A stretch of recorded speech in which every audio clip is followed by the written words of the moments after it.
தமிழகம் எங்கும் maths gold cash for your gold. Maths gold நீங்க தங்க மட்டும் இல்லைங்க, பிளாட்டினம், டைமண்ட், சில்வர், ரூபினி எதை வேணாலும் விற்கலாம். உங்களுக்கான பணம் ரொக்கமா கையிலயோ இல்லைன்னா பேங்க் அக்கௌண்ட்லயோ உடனடியாக செலுத்திடுவாங்க. மார்க்கெட் மதிப்பை விட 100 ரூபாய் ஒரு கிராமுக்கு உங்களுக்கு கூடுதலாக கிடைக்கும். தமிழ்நாடு முழுக்க டோர் ஸ்டெப் சர்வீஸும் இவங்க ப்ரொவைட் பண்றாங்க. உங்களுக்கு கோல்ட விற்கணும்னு அதுக்கு ஒரே ஒரு பெஸ்ட் பிளேஸ் மேக்ஸ் கோல்டு தான். கால் 04445454545. வணக்கம். Big topic with Karthik Mayakumar. Iran conflict உலகம் முழுக்க பத்தி எரிஞ்சிட்டு இருக்குல்ல. ஆனா உகாண்டா சார்ந்த ஒரு மனுஷன், பெரிய மனுஷன் தான், பெரிய போஸ்ட்டில் இருக்கவர் தான், ஒரு நாட்டோட இராணுவத்துக்கே தலைமைன்னு வச்சுக்கோங்களேன், அப்பேற்பட்ட போஸ்ட்டு. அவர் ஏன்பா நீங்கள் எனக்கு ஒரு அழகான பொண்ணு, ஒரு 9,000 சொச்சம் கோடி அமௌண்ட்டு இதை மட்டும் கொடுத்துருங்கன்னா சூப்பர், பிரச்சனையே இல்லை அப்படின்ற நெகோசியேஷன் ஆரம்பிச்சிருக்காருங்க. எவ்வளோ பெரிய விஷயம் தெரியுதா? ஆக்சுவலாக இது போல் நெகோசியேஷன்லாம் ஈரான் கான்ஃப்ளிக்டில் வந்திருந்தா பிரச்சனை எப்பயும் முடிஞ்சிருக்கும். அந்த காலகட்டங்களில் பண்ணுவாங்களே, 2 அரசர்களுக்கு மத்தியில் பிரச்சனை வேணான்ட்டு பொண்ணு கொடுத்து பொண்ணு எடுக்கிற விஷயம் நடக்கும் பார்த்தீங்களா? அது போல உனக்கு கேட்டு வச்சிருக்காரு ஒருத்தர். உலகம் முழுக்க இந்த விஷயம் பற்றி எரிஞ்சுக்கிட்டு இருக்கு. இப்போ இதை பற்றி தான் முழுக்க முழுக்க பார்க்க போகிற நிகழ்ச்சியில் போகலாம்.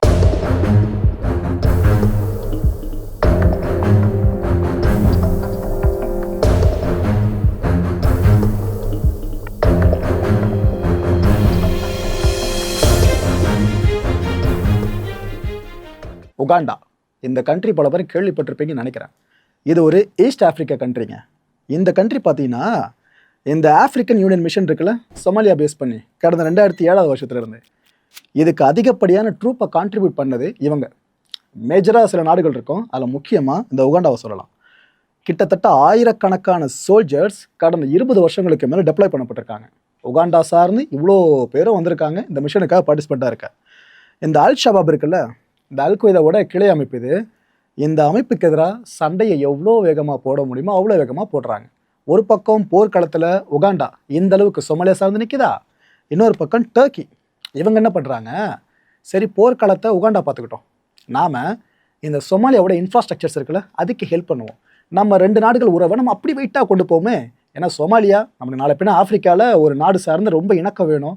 அந்த இணக்கம் சொமாலியா பேஸ் பண்ணி பெற்றிருப்போம். அதனால் இந்த நாட்டுக்குள்ளே ஏர்போர்ட் அமைக்கிறது, துறைமுகங்கள் அமைக்கிறது, அண்ட் இந்த நிறைய ஸ்கூல்ஸை உருவாக்குறது, ஹாஸ்பிட்டல்ஸை கட்டுறதுன்னு எல்லா வேலையும் டர்க்கி சூப்பராக பண்ணிச்சு. சும்மா சொல்லக்கூடாது, சூப்பராக பண்ணாங்க.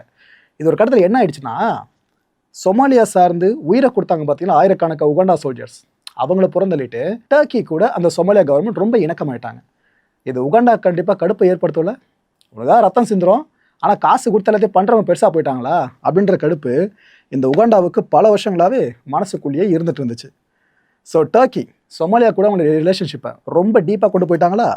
இதில் உகாண்டா அப்செட்டாக என்ன பண்ணிட்டாங்க, நாங்கள் டர்க்கி அளவுக்கு உங்களுக்கு எதுவுமே பண்ண நினைக்கிறீங்களா? இன்ஃபேக்ட் டர்க்கியை விட அதிகமாக பண்ணியிருக்கோம்.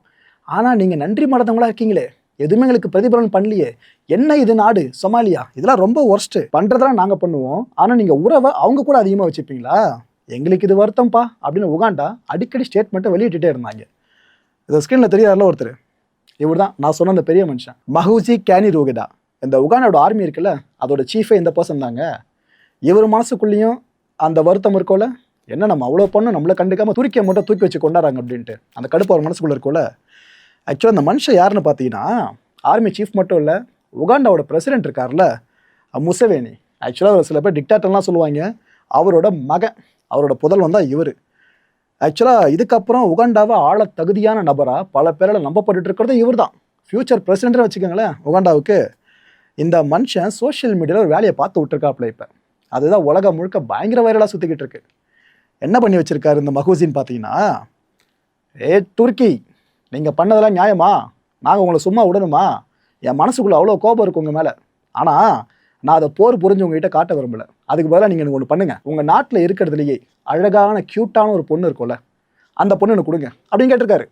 எந்த நாடு சார்ந்த அஃபிஷியலாக இது போல் நெகோசியேஷன் நடந்து பார்த்துருப்பீங்களா, கேட்டிருப்பீங்களா? தலைவர் வேற ரகம் மாதிரி பண்ணி வச்சிருக்காப்புல. கல்யாணம் பண்ணி தான் கேட்குறாரு, அந்த பொண்ணு எனக்கு கொடுங்க நான் கட்டிக்கிறேன். கூடவே ஒரு 9,320 கோடி ரூபாய் இந்திய ரூபாய் மதிப்பில் இந்த அமௌண்ட்டே சேர்த்து கொடுத்துருங்க, எனக்கு அது போதும். பொண்ணை எடுத்து வரதட்சணை வாங்குவாங்களே, கிட்டத்தட்ட அது போல தான் இந்த மனுஷன் கேட்டு வச்சுருக்காரு. அப்படி நீங்கள் நான் கேட்டதுலாம் ஓகே சொல்லலை, இந்த 2 நாடுகளுக்கு இடையில இருக்க உறவு இருக்குல்ல டர்க்கிக்கும் உகாண்டாவுக்கும், அதை நான் முழுமையாக துண்டிச்சிருவேன் பார்த்துங்க. இதுக்கப்புறம் எல்லாம் நீங்கள் பண்ணுற முடிவு தான். என்னோடய டிமாண்ட்ஸை நீங்கள் நிறைவேற்றுறதுக்கு அதிக நாட்கள் எடுத்துக்கூடாது, அதிகபட்சம் 30 நாட்கள் மட்டும்தான். இந்த 1 மாதம் டைம் எடுத்துக்கங்க, நல்லா யோசிங்க. அழகான பொண்ணு உங்கள் நாட்டில் இருப்பாங்களே அவங்கள தேடி கண்டுபிடிச்சி எனக்கு கல்யாணம் பண்ணி வச்சிருங்க, காசை கொடுத்துருங்க, எந்த பிரச்சனை நம்மளுக்குள்ள அதுக்கப்புறம் வராது. ஒரு வேளை நீங்கள் இதை பண்ண தவறிட்டீங்க அப்படின்னா இந்த டர்க்கி எம்பசி இருக்குல்ல, இந்த எம்பசியை மூடுருவோம், உறவே வேணாம், எனக்கு பொண்ணு கொடுக்காத உங்கள் நாட்டோட உறவு எனக்கு எதுக்கு, நான் மூடுறோம் அப்படின்ட்டு இதுமாரி போஸ்ட் போட்டு வச்சிருக்காரு. நம்ம தொண்டு போஸ்ட் நினைக்காதீங்க, இது இன்னும் பெருசாக போகுது. தொடர்ந்து என்ன சொல்கிறாரு, டர்க்கி இந்த சொமாலியாக்குள்ளே ஃபுல்லாக இன்ஃப்ராஸ்ட்ரக்சரை எழுப்பி நீங்கள் நல்லா பெனிஃபிட் பார்த்துட்டீங்கப்பா. ஆப்ரேஷனல் டீல்ஸ் நிறைய சொமாலியா சார்ந்து நீங்கள் போட்டு ரொம்ப பெனிஃபிட் பார்த்துட்டீங்க. எங்களுக்கு இதை பார்க்கும்போது கடுப்பாக இருக்காதா? நாங்கள் தான், இட் மீன்ஸ் இந்த உகாண்டா தான் சொமாலியா அவ்வளோ கஷ்டப்படும் போது தோளோடு தோல் நின்னோம். 20 வருஷங்களுக்கு மேலே அந்த கான்ஃப்ளிக்டில் நாங்கள் உங்களுக்கு ஹெல்ப் பண்ணியிருக்கோம். யார்? சொமாலியாவுக்கு. ஆனால் உங்கள் நெருக்கம் டர்க்கி கிட்ட. அப்போ டர்க்கி கூட நான் நெருக்கமாக இருக்கணும்னு விரும்ப மாட்டேனா? அதனால தான் நான் இதை கேட்குறேன். எனக்கு ஒரு அழகான பொண்ணு, காசு, இது மட்டும் கொடுத்துருங்க. டர்க்கி ஒரு துரோகி மாதிரி கிட்டத்தட்ட பிஹேவ் பண்ணது எங்களுக்கு பிடிக்கல. அவங்களோட இந்த பிஹேவியர்லாம் சுத்தமாக எங்களுக்கு பிடிக்கல. இந்த உகாண்டன்ஸ் இருக்கீங்களா, நம்ம நாட்டை சேர்ந்தவங்களாம், நீங்கள் டர்க்கிக்கு போகாதீங்க, யாருமே போகாதீங்க, உங்களோட சேஃப்டிக்காக சொல்கிறேன் பார்த்துக்குங்க அப்படின்னு இருக்காரு. பொதுவாக இந்த போர் மேகம் சூழ்ந்துச்சு அப்படின்னா அப்போ அமெரிக்க அரசோ இந்திய அரசோ மற்ற நாடுகளோட அரசோ ஒரு அட்வைசரியை இஷ்யூ பண்ணுவாங்க, ட்ராவல் அட்வைசரியை, இந்த நேரத்தில் யாரும் அங்கே போயிடாதீங்கப்பா அப்படின்ட்டு. அதே மாதிரி போர் மேகம் சூடுற மாதிரி தான் இவர் பேசி வச்சிருக்காரு. நம்ம உகாண்டன்ஸ்லாம் டர்க்கிக்கு போயிடாதீங்க, அங்கே உங்களுக்கு சேஃப்டி கிடையாதுன்னு இப்படி பேசி வச்சிருக்காரு. ஏதோ பொண்ணு கொடுக்கலன்னா போர் தொடு பண்ணுற மாதிரி தான் இதை நம்ம அர்த்தமாக எடுத்துக்க முடியும். இன்னொரு பக்கம் இப்போ நடந்துட்டு இருக்க கான்ஃப்ளிக்டை சேர்த்து விட்டுருக்காருங்க இஸ்ரேல். நான் இஸ்ரேலில் தான் சப்போர்ட் பண்ணுறேன். இஸ்ரேலுக்காக 1,00,000 யுகாண்டா சோல்ஜர்ஸை நான் அனுப்புகிறேன், ரெடியாக இருக்கேன். ஏன்னா உலகத்திலேயே புனிதமான பூமி இஸ்ரேல், அந்த புனிதமான பூமியை காப்பாற்றணும்ல, அதுக்காக நான் இஸ்ரேல் பக்கம் நிற்கிறேன், உங்களுக்கு தேவையான சோல்ஜர்ஸை அனுப்புகிறேன்னு சொல்லி வச்சுருக்காரு. என்ன ப்ரோ, அப்போ அமெரிக்கா இஸ்ரேல் கூட உகாண்டா சேர்ந்து சண்டை போட போதான்னு கேட்டிங்கன்னா அவசரப்படாதீங்க. ஒரு நாட்டோட அதிபரியை மன்னிப்பு கேட்க வச்சுருக்காருங்க இப்பேற்பட்ட பிள்ளையை பெற்றதுக்கு. அது நடந்திருக்கு, சொல்கிறேன். இவர் இவ்வளோ விஷயங்களை பேசினார்ல அந்த போஸ்ட்டில், அந்த பதிவாக போட்டிருந்தது. இதை பார்த்துட்டு இதுதான் உகாண்டாவோட டிப்ளமசியா, அவங்க ஃபாரின் பாலிசி இப்படி தான் இருக்குமா? அதாவது ஒரு நாடு கூட நல்ல உறவோடு இருக்கணும்னா அந்த நாட்டோட அழகான பொண்ணு கூட இவங்க முதல்ல கல்யாணம் பண்ணிப்பாங்களா? இப்படிலாம் ஒரு ஃபாரின் பாலிசி எப்படி இருக்க முடியும்? அப்படி இல்லைனா இவரோட பர்சனல் வியூவா?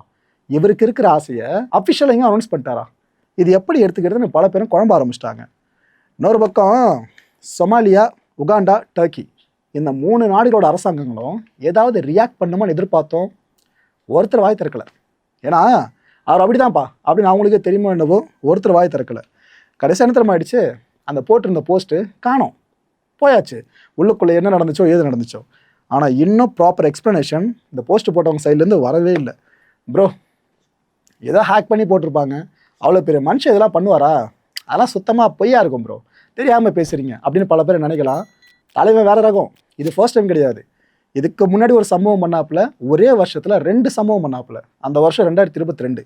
அப்போ என்ன ஆச்சு, இதே மகூஜி என்ன பண்ணாப்புல, 100 ஆங்கோல் கவுஸு இதை நான் இத்தாலிக்கு கொடுக்குறேன், பதிலுக்கு நீங்கள் என்ன தெரியுமா பண்ணோம், உங்கள் நாட்டோட பிரைம் மினிஸ்டர் மெலோனி இருக்காங்களே, அழகாக இருப்பாங்களே, அந்த மெலோனி கல்யாணம் பண்ணி வச்சுருங்க.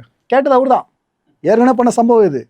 மெலோனி சார்னு ட்ரம்ப் என்ன சொன்னார், சூப்பராக இருக்கீங்க, அவ்வளோ அழகாக இருக்கீங்க அப்படின்னு வாயார பாராட்டினார். அப்புறம் அது ஓகே, நம்ம நாடு சார்ந்த சில விஷயங்கள் அப்பப்போ பேசுனாங்க, மீமா ஓடிக்கிட்டு இருக்கு, அதை விட்டுருங்க.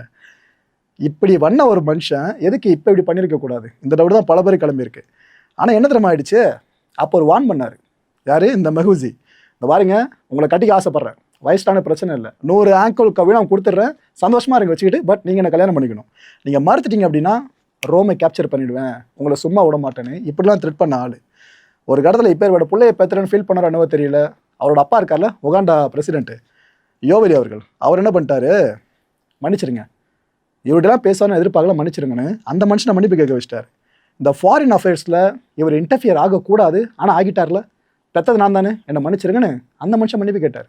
இது மட்டுமா, இதே 2022 மகூசி இன்னொரு வேலையை பார்த்து விட்டாப்புல. கென்யா இருக்குல்ல, அதை த்ரெட் பண்ணார். உடம்பு எப்படி இருக்கு உங்களுக்கு, உங்கள் நாட்டுக்குள்ளே பூந்துட போகிறோம், மிலிட்ரி ஆக்ஷனை உங்களுக்கு எதாவது எடுக்க போகிறேன்னு. அதே வருஷம் முதல்ல மெலோனி சார்ந்து ப்ரப்போசல், 2வது வார் ஆரம்பிக்க போகிறேன்னு த்ரெட்டு. இதை பண்ணாரா? இதுக்கப்புறம் உகாண்டா கவர்மெண்ட் இருக்குல்ல, அவங்க கடுப்பாயிட்டாங்க, அடங்க மாட்டார் போல இருக்கே, தூக்க வரும் அப்படின்ட்டு அந்த போஸ்ட் இருக்குல்ல, அவர் அலங்கச்சு அந்த தலைமை போஸ்ட்டு, அதை வந்து தூக்கி விட்டாங்க. அவரை தூக்கி விட்டதுக்கப்புறம் திரும்பவும் இவரை பெத்த பாவத்துக்கு அவங்க அப்பா வருத்தம் தெரிவிச்சிருந்தார்.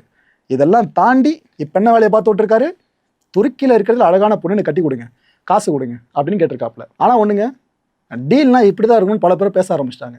இப்படி ஒரு டீல் இருந்துச்சுனாக்கா உலக நாடுகளில் சண்டையே வராது, இதை விட்டு அமெரிக்கா ஈரான் எதுக்காக மாற்றி கண்டிஷன்ஸ் மேலே கண்டிஷன்ஸாக போட்டு பேச்சுவார்த்தையை முடிவு பெறாமல் அவ்வளோ தூரம் குழம்பிட்டு இருக்காங்க? தலைவனை ஃபாலோ பண்ண சொல்லுங்கள், எல்லாம் கரெக்டாக முடிஞ்சிடும்னு பல பேர் இப்போ இவருக்கு ஃபேன் பேஸை கிரியேட் பண்ண ஆரம்பிச்சிட்டாங்க. மக்களை இந்த கான்டென்ட்டை பொறுத்த வரைக்கும் மனசு ஒரே வினா இருக்குது. முடிஞ்சதுக்கான பதில்களை கீழே கமெண்ட் செக்ஷனில் கமெண்ட் அழிவு பண்ணுங்கள். அட்டென்ஷன் சீக்கிங்காக தான் இவர் இந்த வேலையெல்லாம் பண்ணுறாரு. ஏன்னா இதுக்கு முன்னாடி 2022 இதே போல தான் பண்ணாப்புல. அப்பயும் சில விஷயங்கள் அவங்க அப்பாவை திட்டிருப்பாரு அப்படி இருந்தாலும் அதுக்கப்புறமா சில விஷயத்தை தொடர்ந்து பண்ணி இப்போ இது வரைக்கும் பண்ணியிருக்காரு. எப்படி துருக்கியில் இருக்கிறதுல அழகான பொண்ணா இல்லை எங்கேருந்து எப்படி தேடுறது? ஸோ இதெல்லாம் பண்ணுறது அவரோட அட்டென்ஷன் சீக்கிங்காக தான் பண்ணிட்டு இருக்காரு. இப்படி ஒருத்தர் இருக்க அது உலக மக்கள் தெரிஞ்சுக்கணுன்றதுக்காக தான் அவர் பண்ணுறதா ஒரு சாரார் சொல்கிறாங்க. இன்னொரு சாரார் பார்த்தீங்கன்னா இல்லைங்க வேற ஏதோ நடக்குது அப்படின்னு சஸ்பெக்டாக யோசிக்க ஆரம்பிச்சிருக்காங்க. உங்களோட புரிதல் என்ன? தலைமை எதுக்காக இது போல வேலைகளை பண்ணுறாரு நீங்கள் நினைக்கிறீங்க?